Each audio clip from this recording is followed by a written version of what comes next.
Welcome back to CryptosRUs. I am George. We're all George. So tonight I want to talk about this big lawsuit, the one that everyone is talking about, and that is the CFTC suing Binance.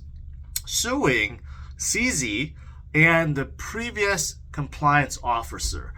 It sounds like everything that the CFTC has alleged came from loose lips of this compliance officer.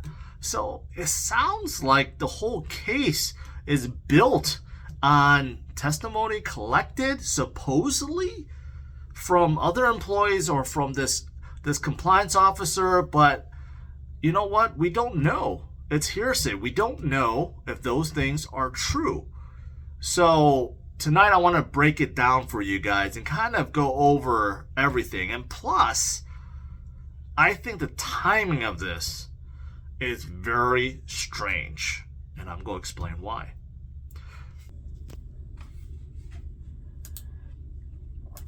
So this morning, I pulled this up. Here's why the U.S. had to sweeten terms to get the SVB sale done. So this morning, I covered how there's another bank, First Citizen, that acquired SVB for $72 billion.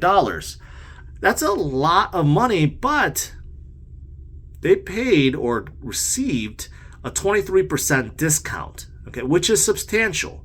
And what people have missed is the fact that the FDIC still holds about $90 billion of the asset from SVB. Who knows what that's worth? So I did cover that this morning. So this is not a good thing.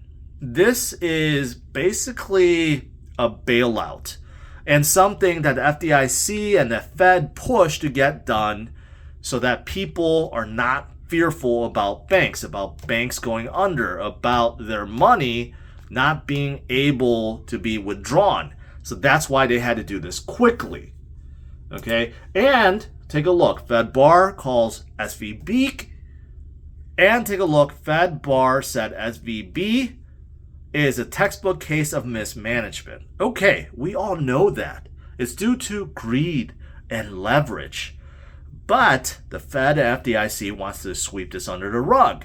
Again, they want to protect the banks. They do not want to cause more fear, so they want to stop this in its tracks. And right now we know that a lot of people are turning to crypto, turning to Bitcoin specifically because of distrust in banks.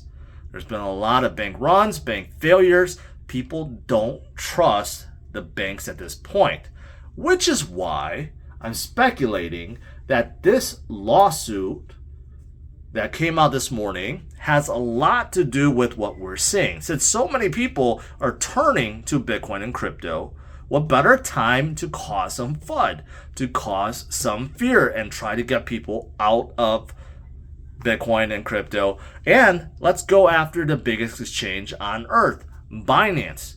Okay, now, if you look at everything that they're alleging, okay, here's 7 damning quotes from the CFTC Binance lawsuit. If you look at most of the things they're alleging, they're all coming from supposedly the chief compliant officer telling other people what CZ said. Are those quotes true? We don't know. Just because this compliance officer said, well, CZ said this or CZ said that, that doesn't mean it's true. He could be making it all up. That's the thing. I don't know if any of this will hold.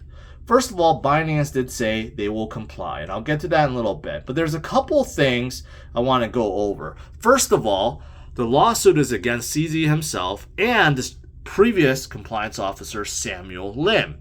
And if you look through here, everything that CFTC is alleging came from something that Lim said.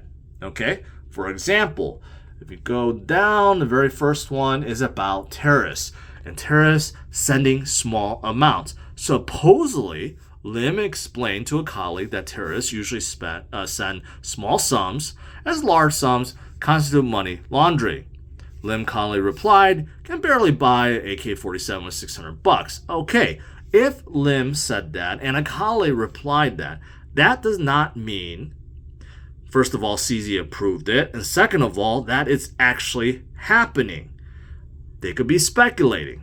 Or maybe it did happen, but still, that does not mean that's normal activity. That's something that CZ is okay with. So, again, it's hearsay. KYC optional. Okay? Again, supposedly, Lim said that in 2019 that CZ doesn't want us to do KYC on .com. Again, this is coming supposedly from Samuel Lim, not CZ himself. Moving on, the 2 BDC limit and U.S. citizens. Okay, apparently Lim told Zhao, CZ, that a huge number of Binance Tier 1 customers via trading in 2 BDC no KYC loophole can be U.S. citizens in reality. They have to get smarter and get a VPN through non-US IPs. Okay, so this is Lim telling Zhao, supposedly, and even if he did, does not mean that CZ said this was okay. Maybe it was happening already. I know early on, Binance and all the other exchanges did not do KYC. So this could have been true, but that does not mean that CZ thought that this was okay and let's just hide this for as long as we can. It could have been that before, yes, when they first came out, they were still implementing it. Keep in mind that exchanges back then really did not concentrate on KYC at all. KYC really started taking place after 2020, 2021, but before then, very, very little exchanges forced KYC. Keep that in mind. Okay, next things. The compliance states that during a management meeting in 2019, Zhao stated there are a bunch of laws in the U.S. that prevent Americans from having any kind of transaction with any terrorists. And then in order to achieve that, if you serve U.S. and U.S. sanctioned countries, there are about 28 sanctioned countries in the U.S., you would need to submit all relevant documents for review. But that is not very suitable for our company structure to do so. So we don't want to do that. And it's very simple. If you don't want to do that, you can't have American users. Honestly, it's not responsible for the U.S. to do this. U.S. regulators can't make a special case for us. We are already doing a lot of the things that are obvious, not in line with the United States. I don't even know what this is really stating other than, yeah, there's regulators and rules in the U.S. that probably does not exist outside the U.S. I don't know what this means exactly. This could be the reason why U.S. decided, or Binance decided to come out with Binance at U.S. They bought a firm, they made Binance at U.S. and made sure Binance at U.S. is compliant with U.S. rules. Okay, next up, VPNs are not very suitable. That in March of 2019, Lim said we're actually pretty explicit about encouraging VPN use already. We already got an effing guide, hence CZ is okay with blocking even USA. Again, this is talking about CZ now deciding to block US citizens because they have US Binance.us, right? But that does not mean, first of all, that CZ is okay with people using or even encouraging VPN. There are a lot of people that do use VPN, even today, right? But I will say this, Binance is one of the only exchanges, even if you use VPN, you still can't get into .com if you're living in the US. And I'll get to that in a little bit, while other exchanges does still allow people to get in, even with the use of VPN.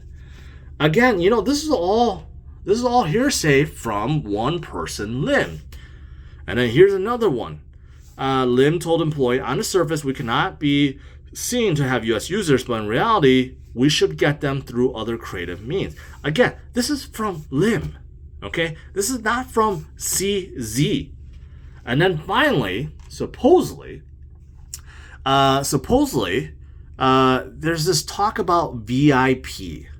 And supposedly, there's some Chicago headquartered trading firm who is a top 5 client and 12% of our volume. And supposedly, CZ said, give them a heads up that they should not be connecting to the US IP. Again, How did they come up with that? Probably from what Lim said. Okay, so all this, everything within a lawsuit is basically from testimony, supposedly, from either Samuel Lim or the colleague supposedly he was talking to, right? But nothing, I would say, that's concrete fact or proof.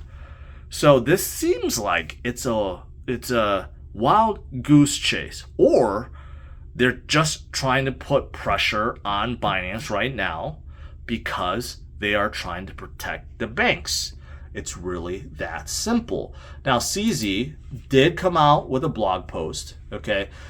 Basically, I'm not going to go over everything, but they talk about some of the things about how they will comply with the CFTC, although they've been talking with them for over 2 years, okay? Their compliance program is one of the best in the world. Like I said, even if you use a VPN to try to get to Binance.com, you cannot, because they ask for KYC information. So in terms of KYC, AML, right? And also, they look at your mobile carrier, your bank deposit withdrawals, and credit card numbers and everything, basically to determine whether or not you are, first of all, compliant in the country you're operating from, and also whether or not you're from the US.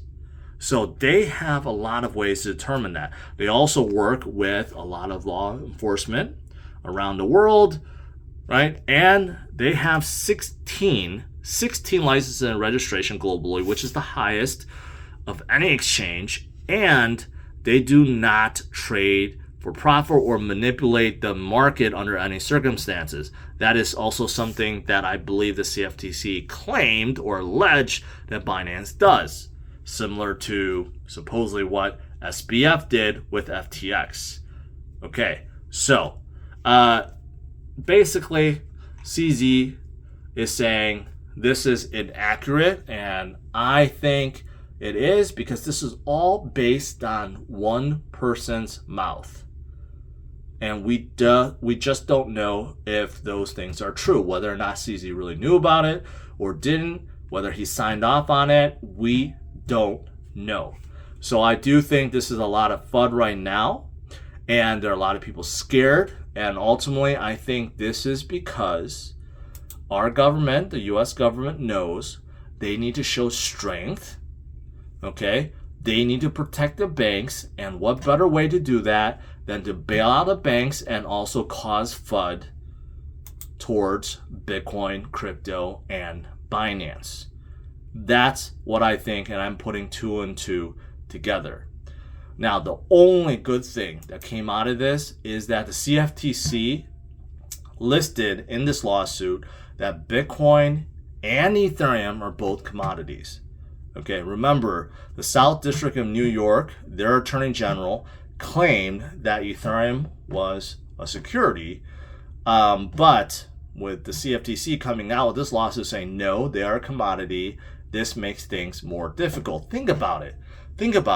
You have a disagreement right now between the CFTC, the SEC, and also State of New York and the IRS. They all deem Ethereum differently, right? So as a country, we really need to get our shit together, and basically these agencies need to come together and work their shit out and determine what is a commodity, what is a security, and that's the only way to move forward. Otherwise, every agency is declaring something different.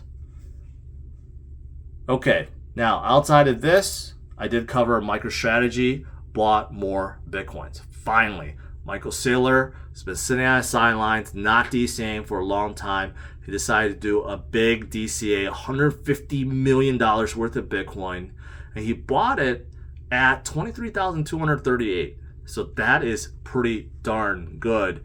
And speaking of Ethereum, well, Vitalik today sent the very first transaction over Polygon ZK EVM, and that is fantastic.